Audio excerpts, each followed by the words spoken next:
Donc puisque la République est une aristocratie, et non pas une démocratie, eh bien il faut qu'on rompe finalement le quiproquo. Qu'est-ce qu'une vraie démocratie? Alors ce travail, il a été engagé par Étienne Chouard qui m'a beaucoup inspiré quand j'avais 15-16 ans, qui a vraiment permis en fait le développement de mes questions en philosophie politique, et qui m'a orienté finalement vers la philosophie politique. Et c'est pour ça que je pense que là on peut aller un peu plus loin qu'Étienne Chouard, puisqu'on ne va pas interroger seulement le droit, on va interroger les questions qui sont des principes de droit, et pourquoi est-ce qu'on adopte ces principes-là, etc. C'est vraiment tout l'objet de cette série. Qu'on aille plus loin encore que simplement de confronter les différents systèmes politiques et de dire bah voilà, ça c'est une constitution, ça c'en est une autre, etc. Il faut vraiment que on aille plus loin. Et donc pour aller plus loin, on va commencer d'abord par la base des bases, là où en est la réflexion des démocrates aujourd'hui. C'est forcément de commencer par qu'est-ce que la démocratie dans l'histoire. Et en fait, souvent les démocrates, ils vont utiliser l'exemple de la démocratie athénienne. Comme les républicains en 1789 s'intéressent à la République romaine pour réfléchir leur système politique qu'ils ont envie de mettre en place, les démocrates aujourd'hui pensent à partir de la démocratie athénienne. La démocratie athénienne, elle nous donne un certain nombre de principes de démocratie qu'on peut en déduire et qu'on va regarder maintenant. Alors, d'abord, et bien sûr, donc ça c'est un principe qui n'est pas celle de la démocratie athénienne, mais qu'on peut supposer qui était sous-jacent, qui n'était pas encore exprimé, pas encore théorisé, et que Rousseau a théorisé, c'est cette souveraineté populaire. Donc on a vu déjà ce que ça signifiait. Comme c'est le peuple qui est assemblé, qui est souverain, on va remarquer que dans la démocratie athénienne, c'est la constitution qui est écrite en fait par le peuple. En fait non, en démocratie athénienne, ce n'est pas le peuple ensemble, assemblé, qui a écrit la constitution. Là aussi en fait la démocratie s'extirpe de la royauté, donc il y a aussi des espèces de patriciens, des vieilles familles nobles, etc. qui vont organiser un peu les choses, qui seront plus cultivées que les autres. Donc il y a des différences de citoyenneté, des différents degrés de citoyenneté, parce que Athènes c'est une cité militaire, donc pour être citoyen, il faut pouvoir porter les armes. Donc tout le monde n'est pas destiné à la citoyenneté, et tout le monde n'a pas le même pouvoir, la même pondération du pouvoir, même s'il est citoyen, quoi. Donc les plus pauvres des citoyens sont des rameurs dans les trirèmes. Il y a après ceux qui peuvent s'acheter une lance, un bouclier, les hoplites. Il va y avoir après les cavaliers qui peuvent s'acheter un cheval et surtout l'entretenir. Donc il y a ces degrés de citoyenneté qui persistent.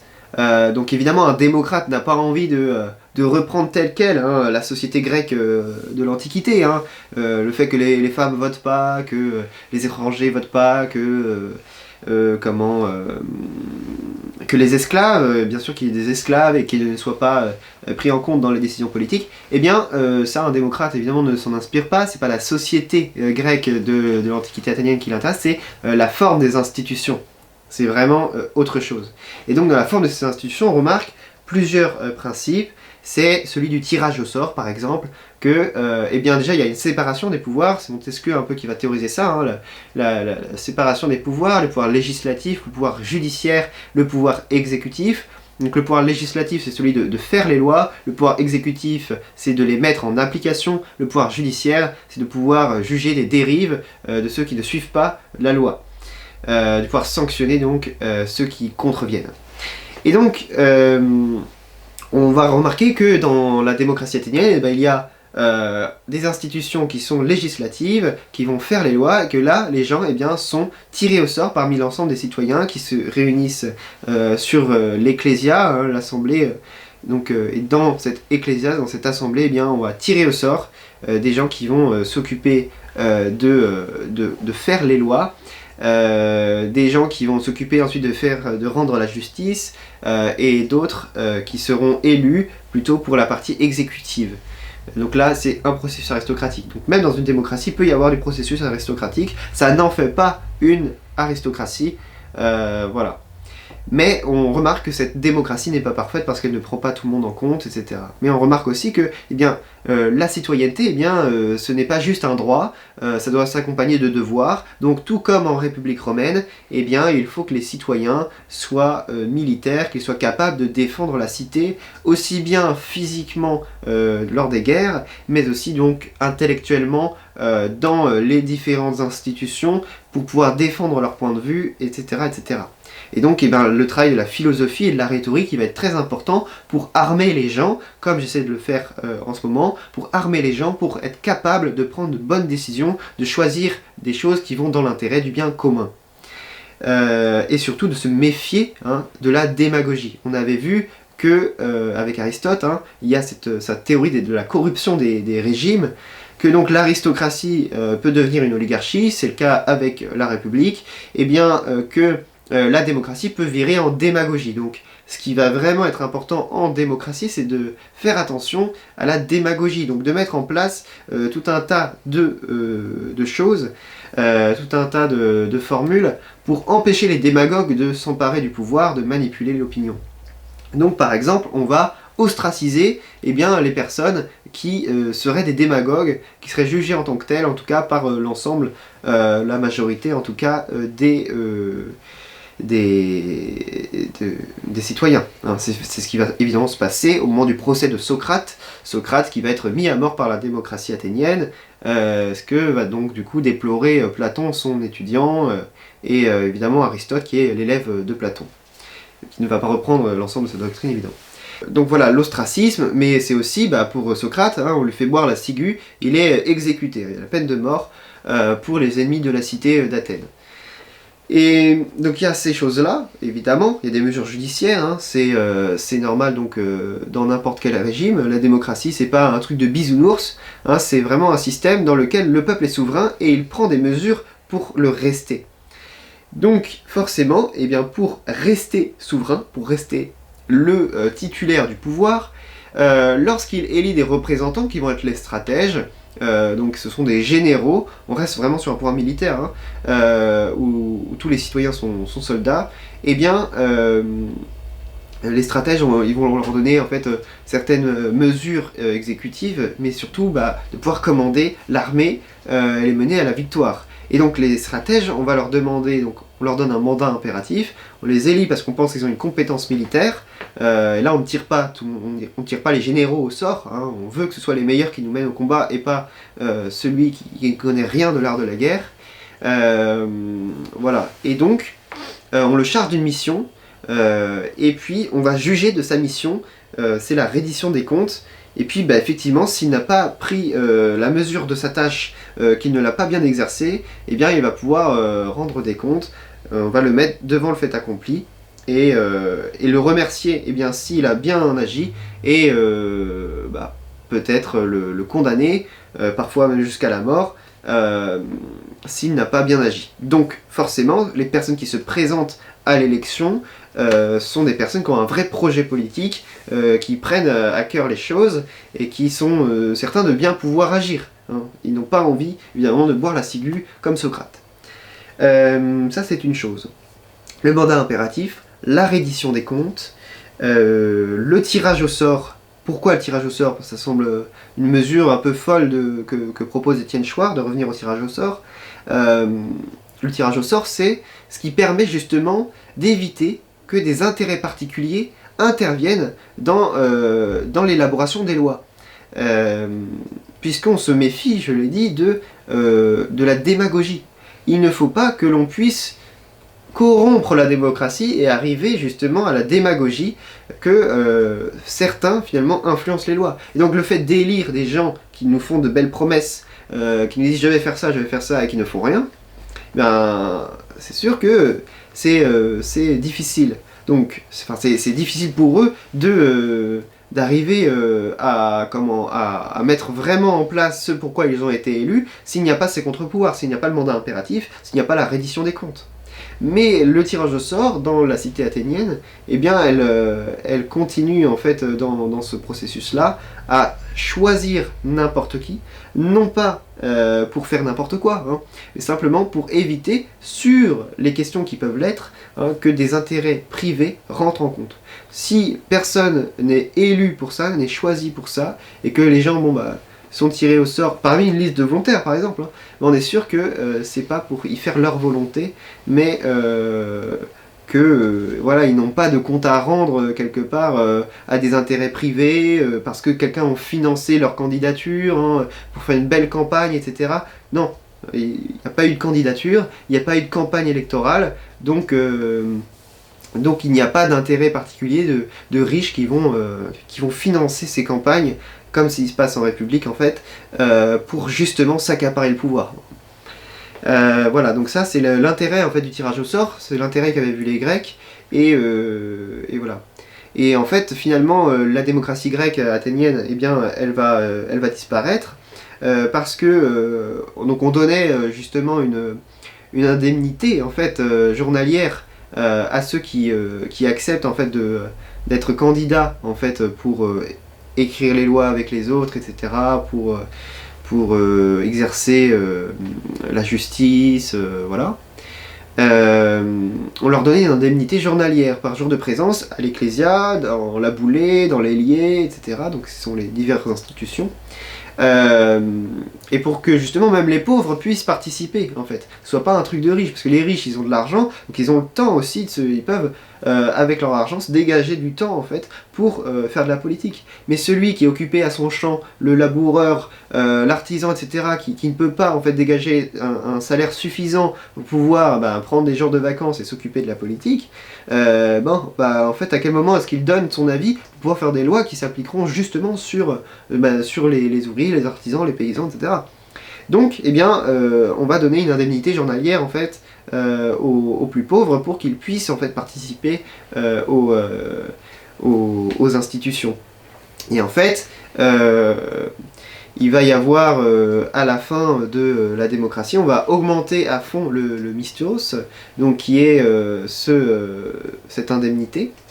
Et on va l'augmenter tellement que il va y avoir énormément de gens qui sont peu instruits dans les institutions, et en fait celui qui a proposé ça, Créon, Créon ou Cléon, je ne sais plus, c'est en fait justement le démagogue qui aura réussi à se faire élire stratège et qui va finalement augmenter le mistos pour pouvoir faire déjà une mesure populaire, hein, et être réélu potentiellement. Et en fait, justement, le fait que les gens plus pauvres arrivent dans la démocratie, puissent participer aux institutions, ils ne sont pas forcément formés, ils n'ont pas toutes les armes intellectuelles et rhétoriques pour pouvoir parler, prendre la parole, pour pouvoir défendre leur point de vue, etc. Et surtout faire attention aux manœuvres démagogiques. Et donc, ils vont le réélire, etc. Et c'est lui qui va sonner le glas un peu de la démocratie en perdant la bataille contre Sparte. Et les Spartiates vont imposer leur tyran sur la démocratie. Donc voilà déjà des principes qui sont importants en démocratie. La reddition des comptes, le mandat impératif, le tirage au sort, pourquoi pas, la souveraineté populaire, et voilà. Mais donc justement là on avait un problème donc c'est que la Constitution n'a pas été complètement écrite par l'ensemble des citoyens. C'est donc d'abord les plus riches qui vont réfléchir à la Constitution. Et dans toutes les républiques que nous avons eues, dont on nous dit que ce sont des démocraties, et bien à chaque fois, la Constitution n'est pas écrite par les gens, mais par des professionnels de la politique. Donc, ce que dit Étienne Chouard, que beaucoup sans doute de vous connaissent, c'est que la cause des causes de notre impuissance politique et des problèmes que nous rencontrons, du fait du manque de représentativité du pays réel dans la sphère publique et dans la sphère des décisions politiques, c'est justement que nous n'avons pas écrit la Constitution, donc nous n'avons pas réellement en fait écrit les règles du jeu, parce que la Constitution c'est ça, ce sont les règles du jeu politique que nous allons jouer, et donc certains l'ont écrite à notre place, et nous expliquent que c'est comme ça que ça se joue, la politique, qu'il faut s'engager dans un parti, qu'il faut voter pour ceci, cela, machin, bidule, exprimer son avis, et que c'est notre devoir de citoyen, et que c'est tout ce que nous avons comme devoir d'ailleurs, comme possibilité de citoyen, c'est de remettre notre pouvoir à quelqu'un de meilleur que nous. Et donc non, si on veut vraiment exprimer notre avis, si on veut vraiment avoir le pouvoir de décision pour améliorer les choses, pour participer au bien commun, eh bien une démocratie serait un meilleur régime, et il faut, dans ce cas, pour être certain que ce soit une démocratie, que nous rédigions ensemble la Constitution. Donc ça paraît un projet fou et irréaliste, mais pas du tout.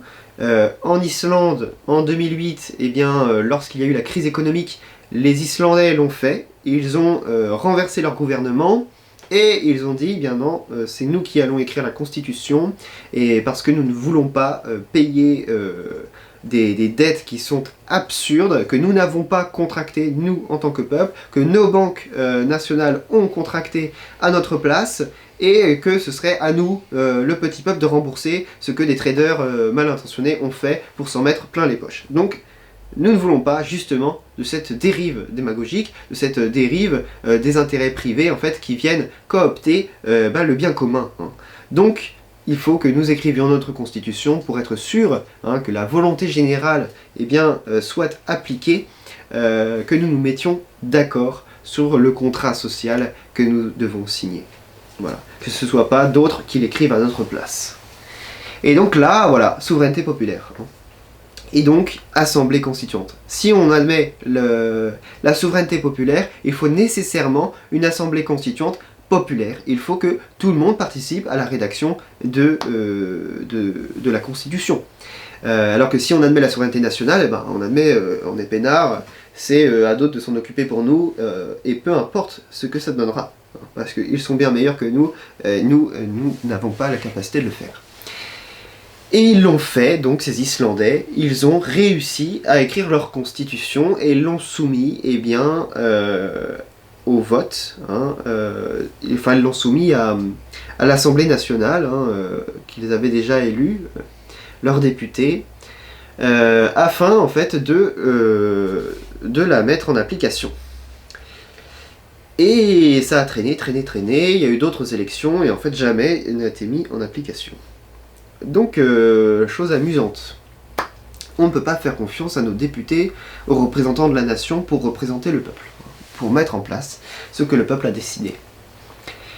Et comment ils l'ont décidé, comment ils l'ont organisé, en fait ils ont fait tout un tas de choses.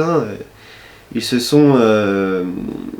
ont organisé donc une assemblée constituante qui a préparé le texte avec des idées qui venaient de l'ensemble des gens, par internet en fait, qui proposaient des articles de loi et qui ont été mis en place après avec donc cette assemblée constituante, elle a été élue par des gens, par l'ensemble de la population.